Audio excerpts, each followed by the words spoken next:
पंढरपुरातील आषाढी एकादशीच्या सोहळ्यात सहभागी होण्यासाठी गेलेली शेगावच्या संत श्री गजानन महाराजांची पालखी तब्बल 61 दिवसांचा पायी प्रवास करत स्वगृही निघाली। थोड्याच वेळात पालखी शेगावमध्ये दाखल होणार आहे।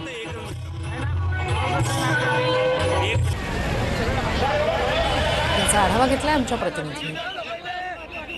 शेगावच्या संत श्री गजानन महाराजांची पालखी आज स्वगृही म्हणजेच शेगावला पोहोचणार आहे। अगदी थोड्याच वेळामध्ये गजानन महाराजांची पालखी ही शेगावला पोहोचेल। सध्या पालखी ही खामगाववरून या ठिकाणी निघालेली आहे। भाविकांच्या चेहऱ्यावरती या ठिकाणी आनंद आहे। गजानन महाराज स्वगृही परतत असल्यामुळे लाखो भाविक जिल्ह्यातून नव्हे तर राज्यभरातून जे भाविक जे आहेत ते या ठिकाणी आपल्याला रस्त्यानं चालताना दिसत आहेत। 2 महिन्याच्या प्रतीक्षेनंतर गजानन महाराजांची पालखी हे शेगावला परतत आहे।